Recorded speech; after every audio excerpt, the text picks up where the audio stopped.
Hello, Beggar's Table. Welcome to our conversation as we wrap up this sermon series, this teaching series on Squeezed, the last 7 words of Jesus on the cross. Of course, today we'll be talking about the 7th word of Jesus.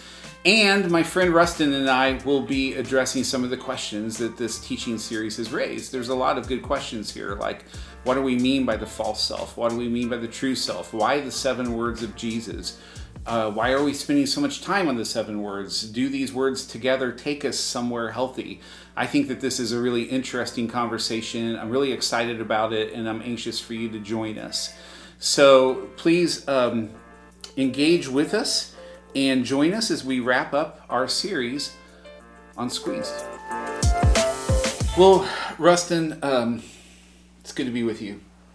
Welcome back. How are you feeling these days? Overcast. Okay, good. Yeah, like the definitely. weather. So our good friend Jonathan Klee, that you, if you're watching the video, you can't see him right now, but he's the technician behind all of this. We couldn't do it without him. Yeah. He just said it feels like it's January 74. January 74th. Yes. Yeah. Meaning that it just goes on and on. But this is kind of like this series, this Lent series that is going way past the season of Lent. Yeah. But it's just so appropriate. It's the Lent that never ends. The Lent that never ends, yeah. I am excited, though, to be with you, and I'm excited for us to do this teaching and have this conversation. So, all of that to say, we're in Jesus' final word today, and I'm going to let you take over and introduce that word and talk about it just a little bit before we get into it. And, all right. Yeah. Well, it's the 7th word from the cross, yeah, where Jesus speaks for the 7th time, and we're taking this from Luke 23, 44 through 46. It says this: "It was now about noon, and darkness came over the whole land until 3 p.m, for the sun stopped shining, and the curtain of the temple was torn in two. Jesus called out with a loud voice, 'Father, into your hands I commit my spirit.' When he had said this, he breathed his last." So, a couple of consequential verses there. And essentially, just to get at it, into your hands. This is a word about control. Who's in control? And a word about surrender. So, I think this one, just like so many of the other ones, just so pokes at our sensibilities. And even as Christians, even as people who want to believe that we live by faith and not by our own control, boy, this is difficult for us. And I know just a ton of my friends at Vox would say the same thing. This is something we all struggle with. We just have our sensibility shaped more. I think of like common cultural axioms, like the saying, "A bird in the hand is better than 2 in the bush," which is a fun little saying. It's really about control. Better to have what you have than to go for something more, because we'd rather be in control. It's more comforting.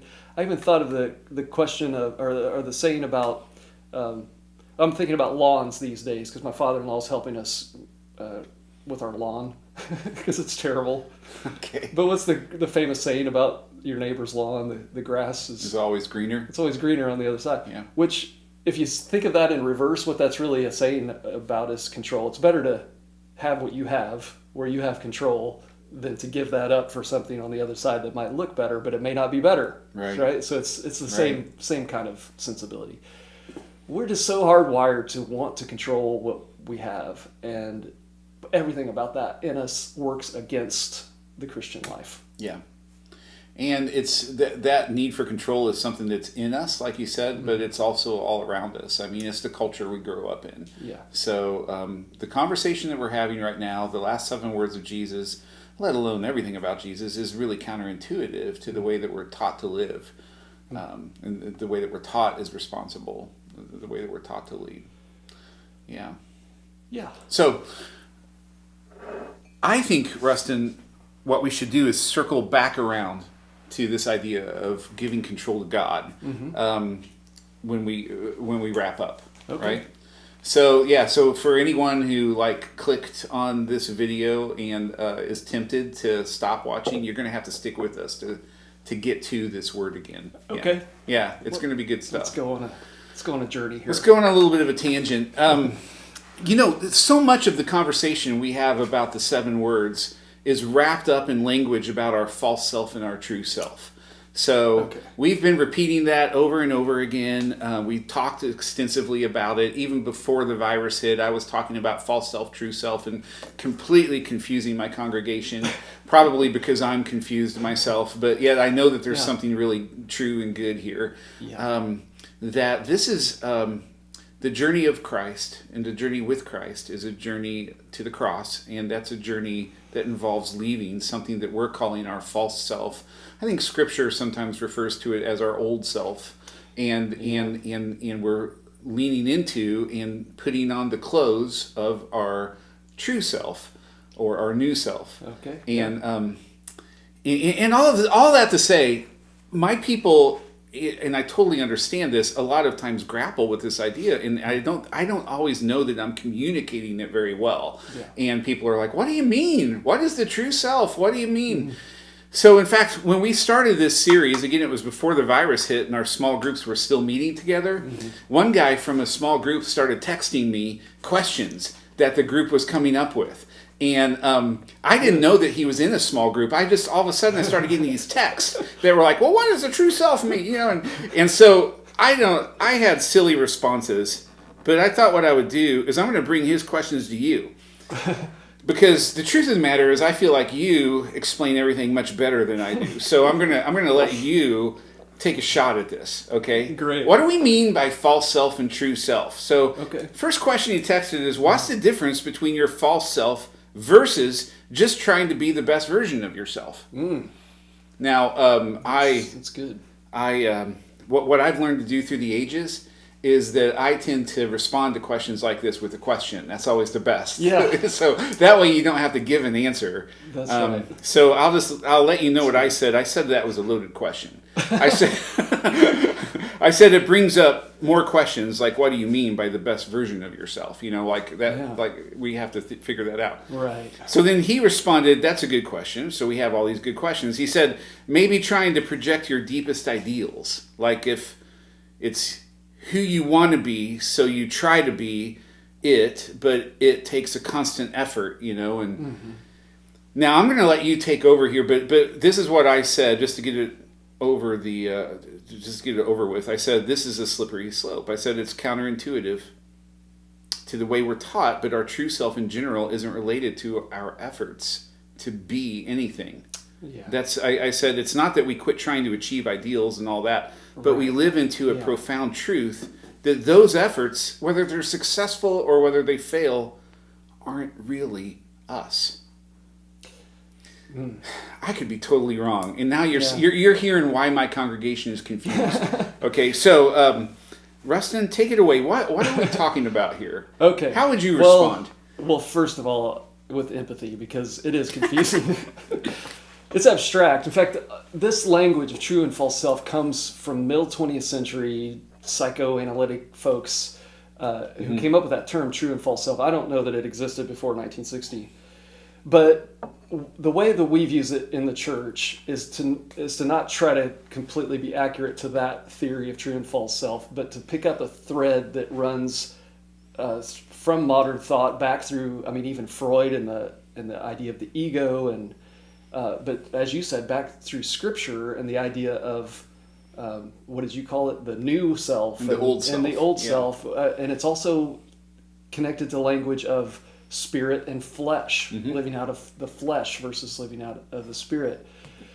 It's connected to the language of Jesus himself, who talked about death to self. What is he talking about? That's so confusing. I think there's a thread through all of those ideas that is connected to this. So we're not trying to be completely technically accurate or faithful to any of those particular versions of this, but we're trying to do practical theology. We're trying to actually just help one another with our actual lives. So, given that, this is we have a mutual friend, Tim Suttle, over at Redemption Church, who calls these not the false self and the true self. He calls it the small self and the large self. Okay. Right? Which helps a little bit with the moralizing language, because anytime we say false self, we're going to immediately say, well, bad. That's bad then. Right. But the truth is, false self isn't bad. It's necessary. It's not the truest self. Yeah. So I have to draw a picture Okay. to try to explain this as best I can. And I got this from a mutual mentor years ago. So I'm going to attempt to do this. Yeah. You'll have to help me whether or not this is actually helpful or not. You want me to tell you if it's helpful or not? Okay. Tell me if this makes any sense. Okay. So, this gets a bit abstract, but I don't think it's hard once you get it. We walk around using the pronoun I. And when I say I, there's this question mark of, what do you mean by I? This is already abstract. I'm thinking of Bob Dylan, who said, all I have to be is me, whoever that is. Right, exactly. So if we just hang with me. This is Okay. just on a concrete level. If we make this box, Yeah. and we say the word I, I'm going to hold this up. Hopefully the camera can get that. That's Okay. I. When I say I, that's what I'm saying. But really, when I say I, what I'm saying is that over here in this other circle are things that I mean when I say I. Mm-hmm. Things like I'm a pastor. Mm-hmm. Identity. Things I use for my identity. I'm a husband. Yeah. Father. Mm-hmm. Rock star. Chiefs fan. Yeah. Chiefs hater. I mean, it could be any of the... Well, Yeah. let's not talk Okay. about... All right.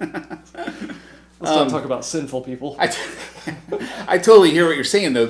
I encompasses a lot. Yeah. Yeah. So this idea is trying to get at this, that there's a difference between all these roles and things that we use to define who we are and who we truly are. And so what we do in life is we connect all of these attachments from the I. So when I say I, who am I talking about? Am I talking about Chiefs fan I? Am I talking about Republican Democrat I? American, right? All these ways that we use to define who we are. Yeah. So in a sense, I'm just going to put FS over here as false self. False self, right.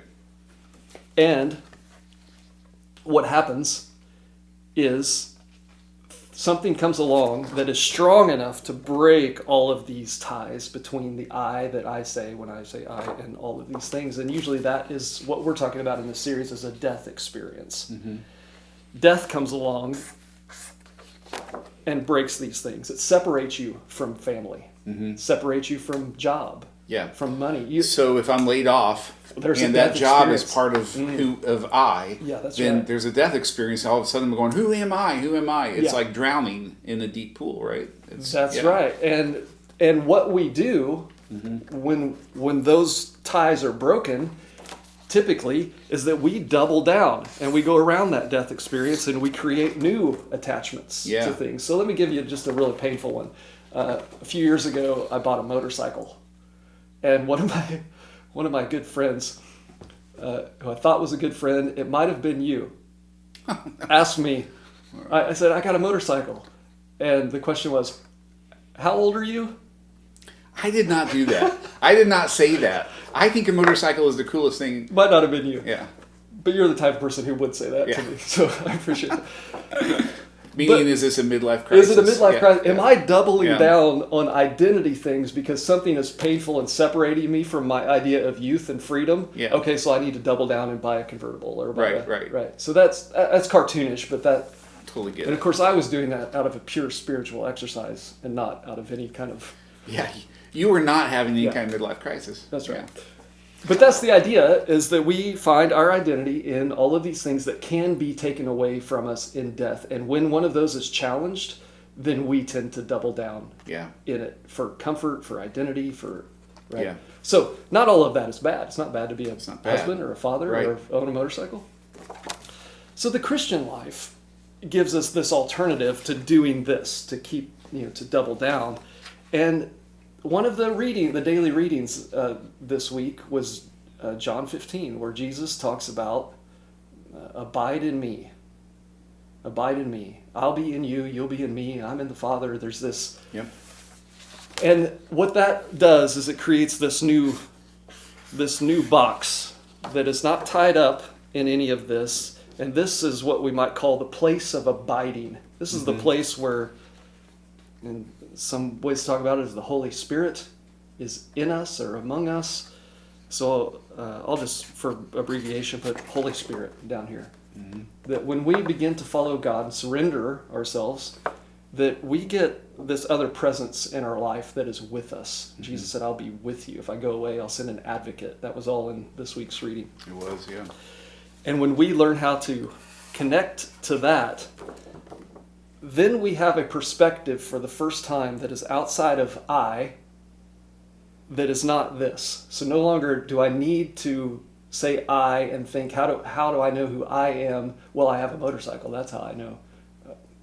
For the first time, I have a view of myself that is not trapped in this back and forth, but is, who does God say that I am? Yeah. Does that make sense? So this is from like the last conversation where the Father says to Jesus, you're my Son in whom I am already well pleased. Yeah. Before you do I've anything. created any of this stuff. Right. So this is what then we would call true self. Yeah. That is defined by Holy Spirit, by God.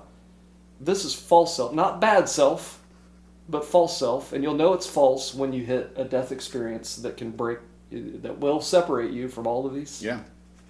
You know, Rustin, that's really good. It was brilliant. Well, that's not mine, but that's been the best explanation I've seen of it, and that's helped me. As I tell my congregation all the time, very little of what I say is me. I mean, they can take heart in that. Right? We're borrowing from the best. Yeah, we're kind of like therapists who go into this business because we need it. Yeah, right. But that is awesome, and it really helped.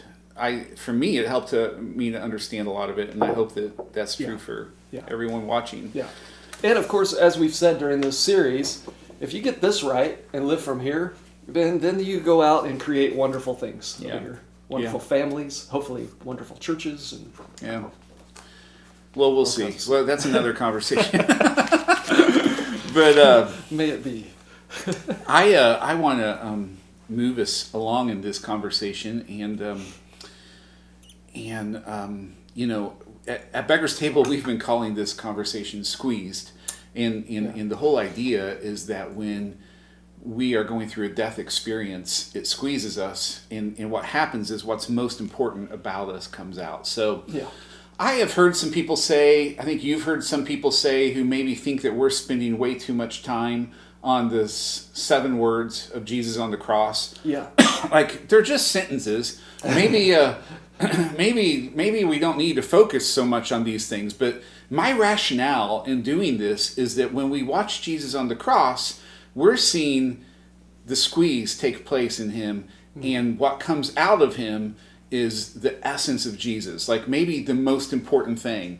Right. Just like when we squeeze an orange, it's the juice that comes out. This is the juice of Jesus. Yeah. And my hunch is that the gospel writers in writing the gospels took a lot of time, or at least put a lot of importance on what these words were that Jesus said when he's being squeezed. And we can find the essence of our faith and the essence of who this man is and was through these words. Yeah.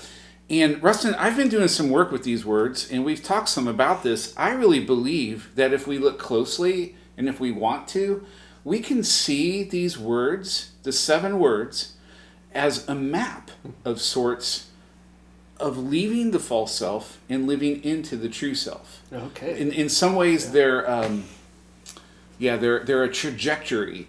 They're a roadmap for us about how to do that.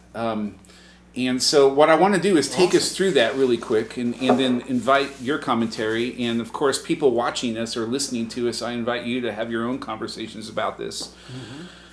But I think that there's a progression here from the false self to the true self. So let's begin with the first word, of course, is Father, forgive them. Forgive. Yeah, forgiveness. Yeah. And when you think about it, this idea of learning how to have relationship and learning how to be in the world and forgive instead of holding on to your opinions, your rightness, your stuff, that's like the first step that we have to learn if we're going to navigate the world at all in any kind of semblance of godliness. I mean, conflict, as I said when I did this sermon, conflict is inevitable. Conflict just happens. It doesn't matter who you are. It doesn't matter who you marry. It doesn't matter what your kids are like. It doesn't matter where you work. It doesn't matter how nice of a person you are. You're going to have conflict with people. It's part of life.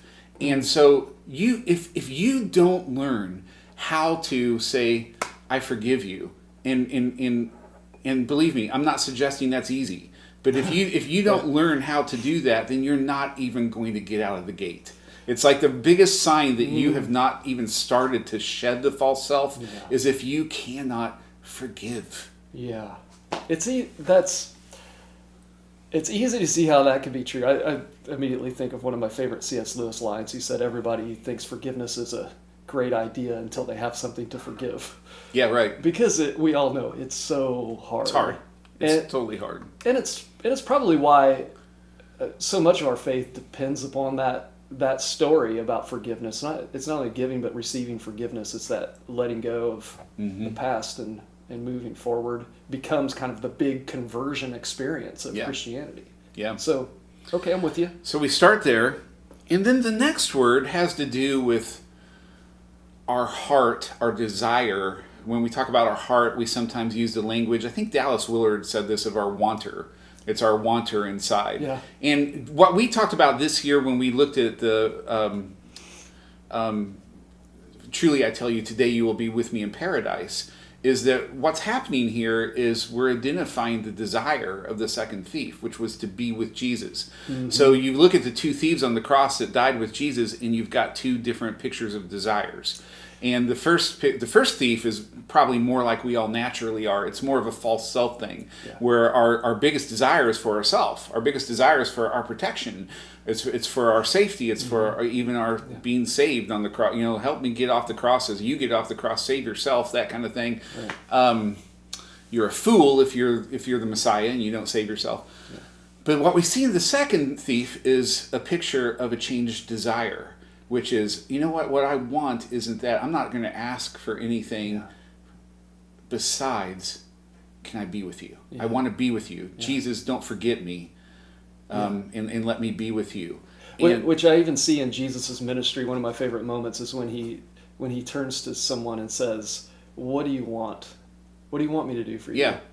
He's going right after that piece. Exactly. Maybe that guy's ready for the second step of dealing with his desire. Jesus notices the disciples following him, and he turns around and says, what is it that you want? Because our wanters are so important. We are creatures of desires. Mm-hmm. And so the desire has to begin to shift into, I want to get, I want to accumulate, I want to succeed, I want to win, which is all, again, this isn't a good bad conversation, but it's all part of that, I find my identity in the false self. I want to be with Jesus. Right. I want you to remember me, Jesus. Well, and there's a conviction that we have that our deepest desire is always for God. Mm-hmm. And if we press far enough, if we don't settle for the desires that seem evident, underneath the desire to win, to be successful, to be beautiful, to be accepted, all of that is really a desire for God. For the divine. Yeah.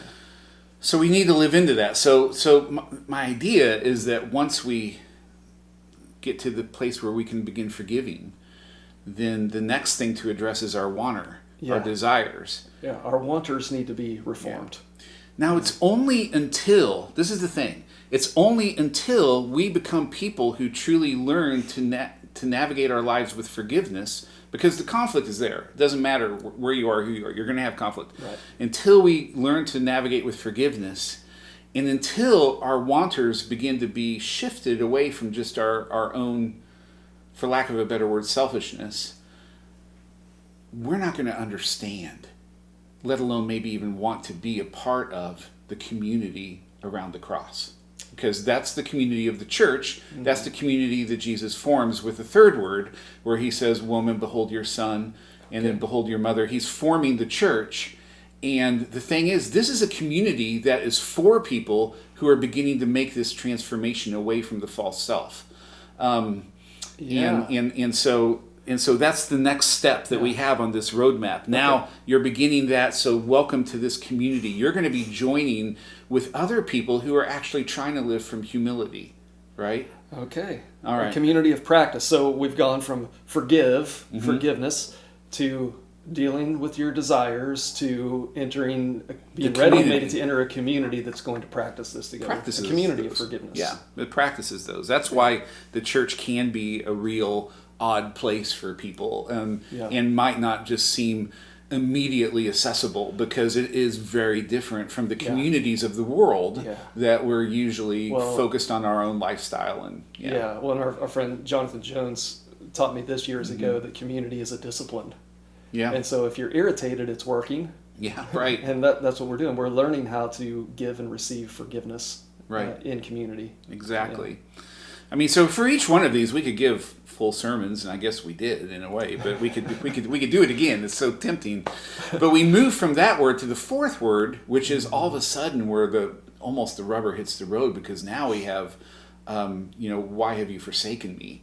And so what happens is, we begin working on all of these, and as we said, all of us hit that place in our own journey where we are in the dark night of the soul. Yeah. What has been called the dark night of the soul, where it feels like God has abandoned us. And if you remember, I said, I don't really believe God abandons us, but I believe we get to a place where it feels like he has. And we cry out from our heart, where are you? And as we said when we talked about this, counterintuitively, that is a season I believe we all have to go through if we're going to attain any real maturity. We join Jesus in saying that. And let's be real honest, if that's a fourth stage, that naturally does follow entering into community, because so much of our pain and feelings of rejection and abandonment often come from wounds that we receive by living in proximity. That's right. With other people. I agree. And everyone who's been with any church for their life or for a significant amount of time knows that your community will eventually let you down. There's no church community that is going to be your ideal or what you think it should be. Yeah. But however you experience it, you're going to go through this. Where is God?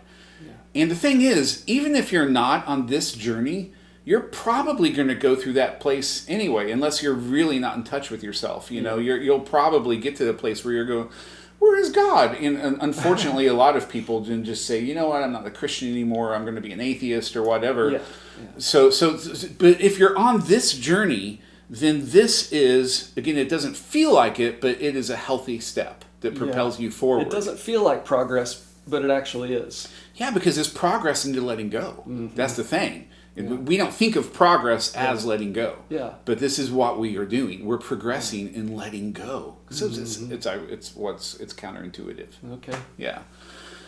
The thing is, if we get to that place where we feel like God has abandoned us, then it opens us up to the fifth word, which is I thirst. In other words, we know the feeling of abandonment, so now we know that we are no longer self-sufficient to take care of ourselves. Right, and the invitation of that fifth word is to admit our vulnerability, our need for resources that are outside of self.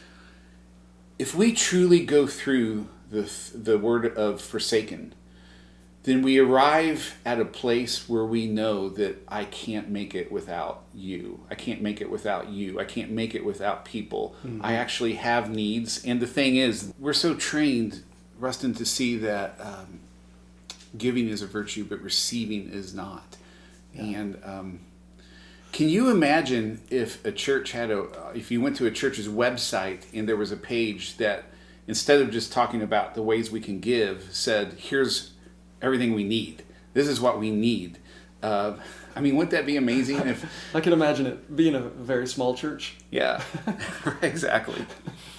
But the thing is, once we get to this place on this journey of recognizing that I am not completely self-sufficient and that I need you to help me, then we arrive at the sixth word, which is, it is finished, that we talked about last week. And this is where my connection to my identity being, as you diagrammed out, being connected to the things that I do in that bubble that has all the different roles I play, that can be broken, that can be severed, and I realize that that's not who I am. Yeah. I am a child of God, and Right. I'm dearly So beloved by God. The work is finished. I'm not finished. There's the difference between. Right, which is an amazing place to arrive at, I would imagine, when you can honestly say, you know what, my identity is not the things that I do. It's not what I strive to achieve. It's not the good, and it's not my failures either. None of that stuff is really me. I am this. I am this person. Yeah. And we could add to that in that false self bubble, it's not only the things that are self-aggrandizing, but they're also the things that are self-diminishing. Right. So we are neither our best moments nor our worst moments. Yeah, totally. Yeah. And the thing is, what we've done is we're arriving to the place where God has always known, and who we are that God has always known. We'll talk about the seventh word, then we finally get to the seventh word, which is, I commend my spirit unto you, into your hands I commend my spirit. Yeah. And this is, of course, the final surrender. You started out by talking about this is the complete loss of control, or the giving up of control. Yeah. I give control to you, God, which may be the hallmark of the true self, is that I'm not hanging on to my own labels, my own roles, my own work anymore, but I'm able to submit my control to you. And what I was getting at earlier is that what we're doing is we have finally arrived at who God has known we are all the time, because we are always someone who is completely dependent on God.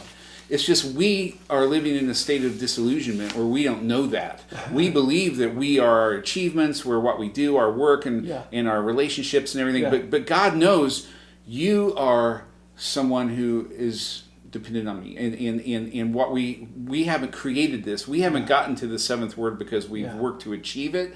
We've just arrived at who we've always been. Mm. Yeah. Which is why the gospel comes to us in such personal ways, because it knocks me off my high horse, right? It's not you're not as big as you think you are, but it also lifts me out of the pit, as the Psalms say, right? Because you're not your failure. You're not stuck in the things that you've failed to achieve either. You're not the false self. You're this immortal diamond that you are who God names you to be. Yeah. Mm. But to be honest, even having said that, this is a really hard journey, and it's a journey I think that most of us, if we're going to be honest, don't get real far in. Most people, and I say this even thinking of myself, are still all the way back in the first word of forgiveness. Like I'm struggling with forgiveness, and then the wanter, getting my desires to change, I'm struggling with that. And again, I've alluded to this already, but I think it's especially hard for us Americans who grow up in a culture that promotes self-sufficiency. Yeah. And I think that one of the only things that can bring us on this journey is death, because death is ultimately a giving up of all of those things. I mean, I'm watching it happening with my father, who is in his late 80s, and he is diminishing in what he can do and how he can perform. And there are nurses coming to his house now that have to help him talk, have to help him walk, have to help him go to the bathroom. He's giving up, and I just think that that's all hard and it's all dark. But death teaches us who we really are. If we resist it the rest of our lives because we're such competent people, it will eventually teach us, right? It's true, and I think the end result of this, as scary as it feels for us to give up control, I think hopefully all of us have at least tasted the good side of that. I think of just like, if you had a good childhood, or any good day in your childhood where you felt cared for, loved, safe, secure, without tons of responsibility, it's like that was probably one of the best days of your life. Mm-hmm. We all know that it's good to not be in control, to not be weighed down by the responsibility of everything and so much depending upon us. Mm-hmm. There's a sense of comfort in that. So surrender, this idea of surrender, this bequeathing of our will to God, as much as we resist it, there's part of us that also knows, wouldn't it be nice if we could do that? All right, so surrender ultimately is comfort. I agree. So all that to say, if we allow them to, these 7 words can be a sort of map for us that take us step by step on this journey from false self to Yeah. true self. And again, it's a hard journey that is, I keep saying this, but it's counterintuitive to who we are. And I think that's one reason why I get so much good feedback about the early sermons in this series. Like, oh, I love that one on forgiveness, because we identify with that. Yeah. But as you go on, I don't know if we've said this before or not, but there's not many sermons on I thirst. There's not many sermons on it is finished, Yeah. and people aren't as comfortable hearing all of that because it sounds a little strange to us. That's right. Those early words are intensely practical because we live there almost constantly. Yeah. It feels practical to talk about forgiveness. Yeah. Because we're always trying to forgive. Once we get into it is finished, or what are these other ones? I thirst. It starts to get more abstract, and we start to get in our heads, and we're theorizing. Well, did Jesus really thirst, or was he? Because we don't live there as much. Yeah, I think they're threatening. Yeah, they're threatening words. Yeah, forgiveness isn't as threatening. Let me be with you in paradise isn't as threatening. We're down with the church. When you get to forsaken, you start going, let's just move on to Easter. And but I think they're a little threatening. But they're part of this necessary path. Yeah. That what I alluded to when I spoke of my dad is that if we don't start this path consciously on our own, our bodies will eventually take us there, I think. That's right. Yeah. Yeah. Well, and if there's a way maybe to wrap this up with an encouraging word, as we all inevitably walk into death, it's that this image of Jesus on the cross, he's the one leading us through this, and he's the one on the cross, which to me is a message that no matter what point we are on this journey, depending on the time of day, Jesus is with us. Totally. And he has promised us abundant life. Yeah. Through the journey, but at the end of the journey too, which is, of course gives all the meaning to Easter. But that's right. But there's something amazing for us. That's right. The loss of control is not a curse. Yeah. It's a blessing. Well, I think of Hebrews that for the joy set before him, Jesus endured the cross. And so what he's doing by offering us these 7 words is setting before us a joy that is promised. And because of that, I feel like there's some access to joy even in the suffering along the way. Yeah, I definitely do not speak as someone who's arrived. Let me tell you what it's like to fully live into the 7th word. I'm not there, but we are people who have that joy before us and who have tasted it. Yeah. Well, John, may it be for you and for Beggar's Table and for Vox, joy on the journey with Jesus. Amen. Amen.